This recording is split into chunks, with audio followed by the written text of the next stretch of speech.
스가랴 뜻은 하나님이 기억하신다라고 하는 뜻이라고 했습니다. 하나님께서 무엇을 기억하시느냐? 하나님은 언약을 기억하신다라고 말씀을 드렸습니다. 그래서 스가랴서에 나오는 메시지, 물론 성경에 있는 모든 메시지가 알고 보면 하나님께서 처음에 주셨던 그 언약을 붙잡으면은 우리의 모든 문제가 다 해결되어진다라고 하는 그 말씀을 또 스가랴서에서 다시 반복하고 있습니다. 스가랴서의 배경은 남북 이스라엘이 멸망해서 이 바벨론에게 포로로 갔다가 70년 만에 다시 귀환해 왔는데, 이 예루살렘 땅이 정말 황무하기 그지없는 이 땅이 되어 있는데, 이때 성전 재건을 하는 이 시점에 스가랴가 말씀을 하고 있습니다. 이 스가랴서에는 8가지 환상이 먼저 나오고 있습니다. 첫 번째 환상은 스가랴서 1장 7절부터 17절까지 나오는데, 이 내용은 뭐냐면은 아주 어두운 밤에 골짜기 속에서 화석류 나무 사이에 말을 타고선 한 천사가 있더라. 이 천사가 바로 예수님을 이야기를 하고 있는데, 이때 심부름 나갔던 4마리의 말들은 갔다 와서 대답을 하기를, 정말 온 세상이 정말 평안합디다. 온 세상이 정말 조용합디다. 그렇게 대답을 하고 있는데, 여기에 있는 이 천사가 언제까지 이렇게 두시렵니까? 하나님께서 노하신 지 70년이 되었습니다. 라고 이야기를 하고 있는 겁니다. 이 말은 뭐냐면은 여기에 살고 있는 백성들 또 선지자들은 이 아주 암울에 빠져 있는 이 세상을 가지고 평안하다고 그렇게 느끼고 있는 것을 이야기를 하고 있습니다. 그래서 이때 하나님께서 말씀하시기를 예루살렘에 먹줄이 쳐지리라 라고 하면서 처음부터 먹줄, 바로 성전 회복에 대해서 암시를 하고 있습니다. 그 다음에 1장 18절부터 21절까지는 또 희한한 광경이 보여지고 있는데, 4개의 뿔, 유다와 이스라엘과 예루살렘을 흩뜨린 4개의 뿔이 발견되어지고 있습니다. 이 4개의 뿔이 보이는데 또 대장장이 4명이 나타나가지고 이 4뿔을 완전히 떨어뜨리는, 부수는 그런 모습이 나오고 있는 겁니다. 여기서 대장장이 4명 하는 말은 바로 동서남북 사방을 뜻하는 상징적인 숫자를 말하는 것이고, 이때 이 괴롭힌 이 4개의 뿔은 바로 이스라엘을 괴롭힌 세력을 말하는 것인데, 이 4개의 뿔을 하나님께서 직접 히브리서 10장 30절에 보면은 원수 갚는 것이 내게 있으니 내가 갚으리라, 이렇게 하나님이 말씀하셨는데, 하나님께서 직접 이렇게 이스라엘을 괴롭힌 무리들을 하나님께서 괴롭히신다, 처벌하신다 라는 뜻이 되어지게 되겠습니다. 그 다음에 2장으로 넘어가서 불성곽이 보이고 있습니다. 한 사람이 측량줄을 잡고 있는데 불로 둘러싼 성곽이 되어서 그 가운데 영광이 되리라 하는 말씀이 나옵니다. 바로 측량줄 하는 것은 또 성전 재건을 암시하고 있고, 불로 둘러싼 성곽, 바로 불 하는 말이 하나님의 능력, 하나님의 빛을 이야기를 하고 있습니다. 그래서 불로 임하신다, 이 말은 하나님께서 성령으로 우리에게 계속적으로 함께 하신다라고 하는 말입니다. 이때 예루살렘의 거기는 예루살렘 그 지역은 막 썩은 그 짐승들이 거기에 있고 엉망진창인 쓰레기들이 치워지지 않은 엉망진창인 가운데 있는데, 주님께서 직접 오셔서 이 문제를 해결하시겠다라고 하는 내용입니다. 그리고 4번째 환상은 바로 불에서 꺼낸 그슬린 나무. 여호수아가 여호와의 천사 앞에 섰는데 사탄이 또 그 옆에 오른쪽에 딱 서 있는 거예요. 사탄은 하는 직업이 뭐냐? 바로 참소하는 것이 직업입니다. 참소라고 하는 것은 바로 이 이스라엘 백성이 잘못되지 않았습니까? 혼을 내야 됩니다. 그렇게 하나님에게 계속 이야기를 하는 겁니다. 사탄의 직업, 사탄이 하는 일이 바로 참소이기 때문에, 그리고 우리가 이를 탓할 수가 없는 것이, 이때 이스라엘 백성들의 영적인 상태가 어떤 상태냐? 하나님이 너 때리 팬다라고 해도 할 말이 전혀 없는 그런 상황이었다 이거죠. 이 상황인데 정말로 뚜루루 맞아도 정말 할 말이 없는 그런 상황인데, 이때 하나님께서 이는 불에서 꺼낸 거슬린 나무가 아니냐, 아름다운 옷을 입히리라 하고 진짜로 아름다운 옷을 입히는 장면이 나오고 있습니다. 이것을 불가항력적인 하나님의 은혜를 말하는 것이다. 그리고 내 종 싹을 나게 하리라. 여기에 또 예수 그리스도께서 임하신다라는 것을, 오실 예수님에 대해서 살짝 또 보여주고 있는 것입니다. 이렇게 화석류 나무의 사이에 선 여호와의 천사, 그 다음에 네 뿔과 대장장이, 또 불성곽, 그 다음에 불에서 꺼낸 거슬린 나무, 이렇게 네 가지의 환상이 있고 또 네 가지의 환상이 나오는데, 4장에는 꺼지지 않는 순금 등잔대가 나옵니다. 이 순금 등잔대는 7개의 관이 있고 7개의 각 관에서 옆에 있는 양쪽에 감람나무로 연결되어서, 이 감람나무는 바로 올리브나무를 이야기합니다. 올리브나무라는 것은 바로 기름이 나온다. 그래서 꺼지지 않고 계속적으로 기름이 공급되는 것이, 그리고 그 위에 또 기름 그 등잔이 있어가지고 24시간 365일 꺼지지 않는 그런 모습인데, 이것이 뭐냐면은 바로 여기에 나오는 빛, 꺼지지 않는 이 빛이 무엇을 말하느냐? 바로 예수님을 말하는 것이고 교회를 말하는 것입니다. 교회를 말하는 것이고, 또 이것은 옛날 등잔 때는 밤이 되면은 또 등잔불을 켜야 되고, 또 기름이 또 따를까봐 수시로 기름을 계속 부어 주어야 되는 그 시대와는 다르게, 예수님이 오시면은 항상 24시간 365일 임마누엘 하시는 예수님을 지금 보여주고 있는 것입니다. 그리고 여기에 힘으로 아니고 능으로 아니고 오직 나의 영으로 하는 말씀이 나오고 있습니다. 이때 이제 제가 말씀을 드리기를, 육으로, 능으로 우리 뭐 하는 것을, 모든 것을 육으로가 아니고 능으로, 하나님의 영으로 해야 되느냐라고 질문을 했을 때 제가 또 대답하기를, 우리가 하나님의 영으로 모든 것을 할 수는 없다. 육으로, 능으로 할 수밖에 없을 때도 많이 있다. 24시간 365일 무조건 하나님의 영으로만 할 수 있는 사람은 아무도 없다라고 말씀을 드렸습니다. 그러나 우리가 직장 일을 하고 집안 일을 하고 설거지를 하고 청소를 하고 하는데, 이것이 과연 하나님의 영과 상관이 있느냐라고 물어본다면, 그러니까 아까 말한 것은 모든 것을 우리가 하는 것이 오직 육으로 하는 것 안 되고 능으로 하는 것 안 되고 하나님의 영으로만 해야 되느냐라고 물어본다면, 그것은 꼭 그런 것 아니다라고 대답을 할 수 있겠지만, 이것이 우리가 하는 모든 일이 하나님의 영과 상관이 있느냐라고 물어본다면 그때는 그렇다라고 대답을 해야 된다라고 하는 것입니다. 왜냐?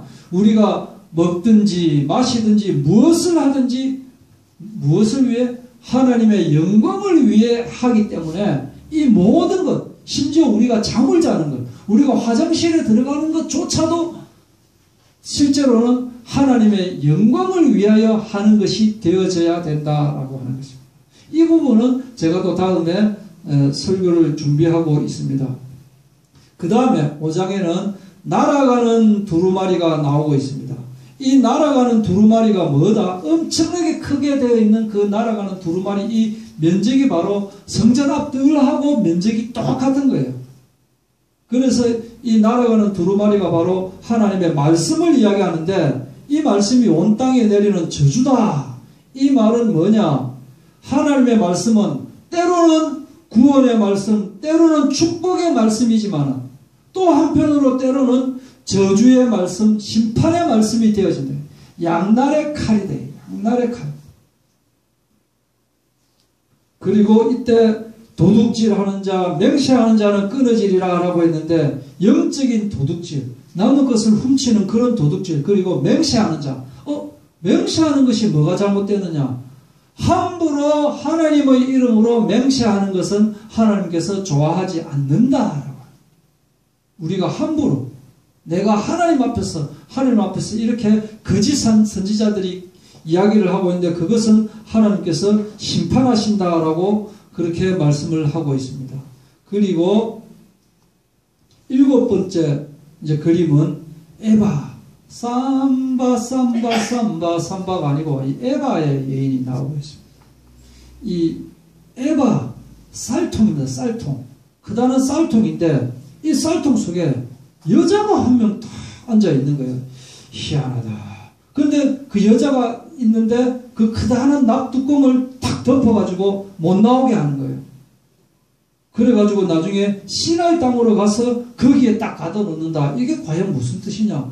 왜 에바 속에 여자가 그렇게 있을까? 이 말은 뭐냐면은 죄에 대해서 양이 차면은 그때 하나님께서 처벌을 하신다. 바로바로 그때 죄 지을 때마다 바로 처벌을 하면 어떻게 된다? 이 세상에 살아남을 사람이 아무도 없어버리는 거예요. 그래서 하나님께서 기다리시지만은 끝까지 기다리시지는 않는다. 때가 되면은 심판의 땅, 신할 땅으로 데려가게 되어 있다. 그리고 또 6장에 나오는 마지막 이 환상은 뭐냐면은 네 병거가 구리산 사이에서 네 병거가 하고 나오는 거예요. 나오고 있는데 이때 말씀하시기를 내 바람이 주 앞에 섰다가 나가는 것이라 내 영을 쉬게 하였느니라. 이 말이 뭐냐? 구리산에서 나왔다라고 하는 것은 강하다, 변함이 없다라고 하는 것을 뜻하는 것이고 이 내 바람이라고 하는 것은 사방으로 하나님의 영이 활동을 하고 있다라고 하는 것입니다. 그리고 내 영을 쉬게 하였느니라. 이 말은 최후에는 완벽하게 승리를 해서 하나님께서 쉬시는 그 장면을 말하고 있습니다. 잠이 조금 오는 관계로 찬양 한 곡 하고 계속하도록 하겠습니다.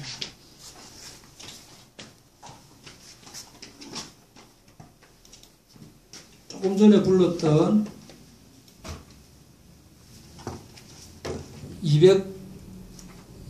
210번이죠.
세상 모든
예, 다시 돌아왔습니다.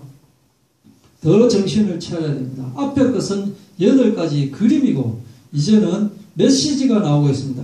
제일 처음에 1장에 나오는 메시지가 뭐냐면 바로 돌아오라 라고 말씀을 하시면서 우리가 조상을 참 숭상해야 되는데 너희 조상을 본받지 마라 이렇게 말씀을 하고 있습니다. 왜냐? 조상한테서 배울 것이 하나도 없더라 라고 하는 거예요. 완전히 배반하고 배신하고 도망하고 하는 모습을 보이는데 너희들도 이렇게 똑같이 하려고 하느냐?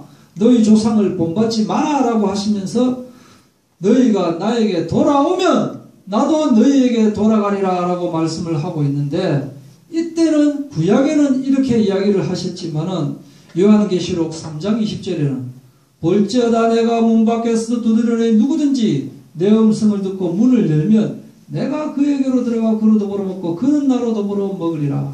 같이 하시는 하나님을 알 수가 있습니다. 그리고 이제 6장의 9절부터 사람들이 은을 받고 금을 받아가지고 면류관을 만들어가지고 여호수아의 머리에 씌우는 장면이 나옵니다. 이 면류관이 무엇을 말하느냐? 승리의 보상을 뜻하기도 하고 또 남은 자를 뜻하기도 하고 성경에 또 예수님을 뜻하기도 하는데 여호수아의 머리에 씌운다라고 하는 것은 바로 이 여호수아를 중심으로 이제 성전 회복을 하라라고 하면서 그러나 너희가 하는 것이 아니라 싹이라 이름하는 사람이 실질적으로는 여호와의 전을 건축한다. 이 싹이라고 하는 이름하는 사람이 누구라고요? 바로 예수님이시다 하는 거예요. 그리고 먼데 사람들도 와서 이스라엘 너희들 뿐만 아니라 이방인들도 와서 함께 전파되어서 함께 성전을 건축하고 함께 이것을 누릴 것이다 라고 하는 거예요. 그 다음에 성경에 자주 나오는 우리가 잘 아는 이때 사람들은 우리가 계속 이렇게 금식하고 있는데 이 여러 해 동안 행한 대로 맨날 이렇게 울며 근신하고 이렇게 해야 됩니까? 라고 물었을 때 하나님은 답하기를 그 금식이 나를 위하여 한 것이냐 너희를 위한 것이 아니냐라고 대답을 하고 계신다 이거죠. 이사야서 1장 12절 너희가 내 앞에 보이러 오는데 이것을 누가 요구하였느냐? 내 마당만 밟을 뿐이라. 사무엘상 15장 22절 순종이 제사보다 낫고 듣는 것이 수량의 기름보다 나으니라. 이렇게 말씀을 하고 있습니다. 하나님은 이렇게 형식적인 것보다는 마음을 보신다라고 하는 것입니다. 그리고 8장으로 넘어와서 8장이 아주 중요해요. 저는 다른 분은 어떻게 생각하시는지 모르지만 저는 스가랴서 전체에 8장이 제일 좀 중요하게 그렇게 보고 있는데 내가 시온을 위하여 크게 질투하며 분노함으로 질투하노라 라고 말씀을 하고 있습니다. 인격적인 하나님께서 천지를 창조하신 하나님께서 말씀으로 6일 만에 창조하신 하나님께서 뭔 질투를 하시느냐. 그런데 이 질투는 대적자를 향한 질투가 아니더라 라고 하는 거죠. 바로 우리를 향한 질투더라 라고 하는 거죠.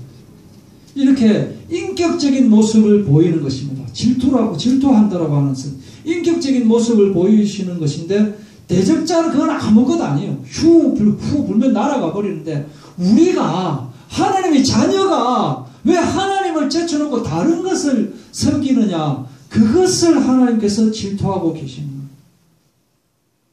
그러나 여기에 늙은 남자들과 여자들이 다시 앉고 소년들이 뛰놀이라 이 말은 평화가 가득한다 이거예요.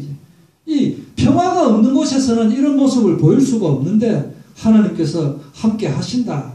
그러니까 손을 견고히 할 자다. 손을 견고히 한다. 바로 성전을 건축하라 이 말인데 성전 건축을 계속적으로 이렇게 강조하시는 이유는 뭐다? 실제로 성전 만드는 것이 중요한 것이 아니고 우리의 영혼이 하나님의 성전이 되어야 된다. 나 자신이 회복되어져야 된다. 이 말이에요. 창세기 1장 27절부터 29절이 회복되어져야 된다. 이 말씀을 지금 하고 있습니다. 조금만 참으십시오. 예. 이제 9장에 9절부터 나오는 그는 공의로우시며 구원을 베푸시며 나귀를 타시니 갑자기 이런 구절이 왜 나오느냐? 바로 마가복음 11장 7절에 성취가 되어지더라. 그는 공의로우시며 공의의 예수님, 구원을 베푸시는 구원의 예수님, 나귀를 타시는 겸손의 예수님을 예언하고 있고 벌써 10장으로 넘어왔습니다. 오늘 정말 급행열차 타고 지금 가고 있습니다. 여호와께 비를 구하라. 소낙비를 내려주시리라. 비는 뭐라고요? 성령을 이야기하는데 우리가 성령을 구하라. 계속 구하라.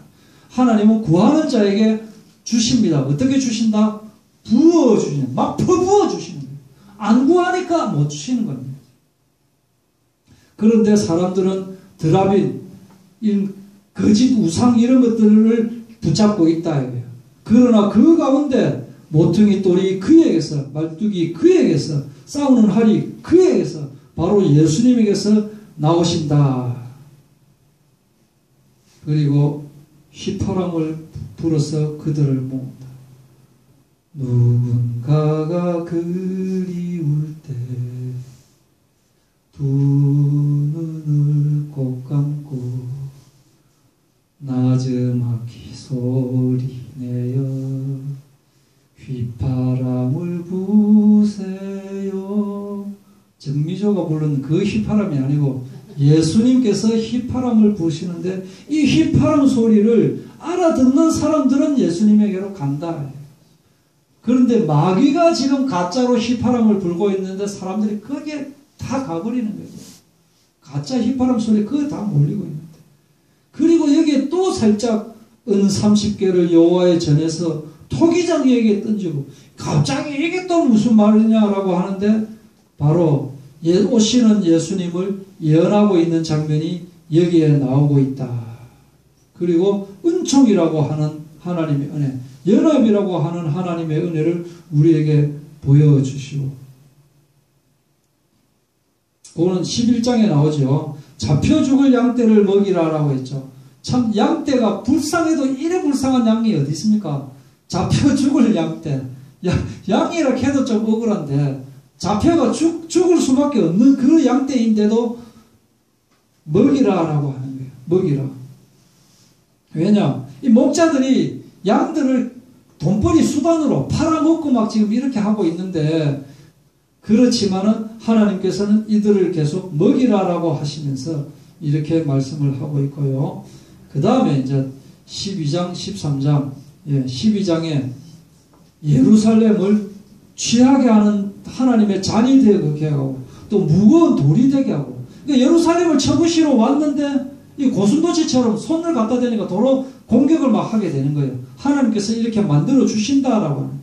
그래서 딱 들어보려고 하니까 너무 무거운 돌이 돼가지고 허리 다치게 그렇게 만들어버리고, 또 쳐들어온 이 말이 놀라게 되고 또 말 탄 사람이 미치게 되고, 그러니까 아무리 우리를 공격한다 해도 오히려 우리를 공격하는 사람이 도로 저주를 받게 되는 그러한 결과가 되어지게 되는데, 그 다음에 이제 13장으로 넘어가면은 그날에 죄와 더러움을 씻는 셈이 열리리라. 그날 하는 것이 나오는데, 그날 하는 것은 14장에 이제 말씀을 드리고, 여기서 한 가지 딱 나오는 것은 이제 그날에 죄와 더러움을 씻는 셈이 열린다라고 하는 것은 예수님을 말하는 것이고, 이때 거짓 선지자들은 전부 다 나는 선지자가 아니다라고 이제 도망을 가게 되는데, 그때 남아있는 이 남은 자에게 복을 주셔야 되는데 오히려 연단을 하신 거예요. 하나님은 우리가 연단되어서 강하게 되기를 원하신다. 강하게 되기를. 그리고 오늘 읽었던 본문 12장 11절부터 14절까지 말씀을 드리겠습니다. 따로라고 하는 말이 나오죠. 그죠? 국밥을 먹을 때 그냥 먹지 말고 따로 국밥을 먹어라 라고 이 말씀을 하고 있는데, 한국 사람들은 비빔밥을 좋아하거든요. 그 쎄리 비벼가지고 그냥 막 쎄리 먹으면 그냥 막 다 쎄리 막 배어서 소화가 되니까 그냥 섞어가 먹으면 된다라고 하지만, 하나님은 따로 국밥을 먹는다라고 하십니다. 이 말이 뭐냐?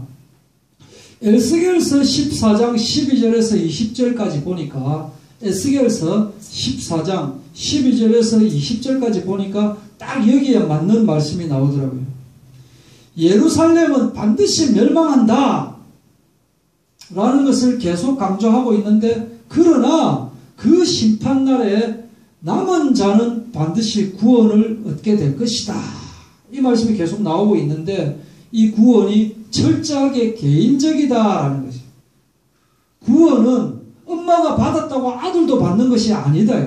남편이 받는다고 남편 붙잡는다고 해서 아내도 따라 받는 게 아니다.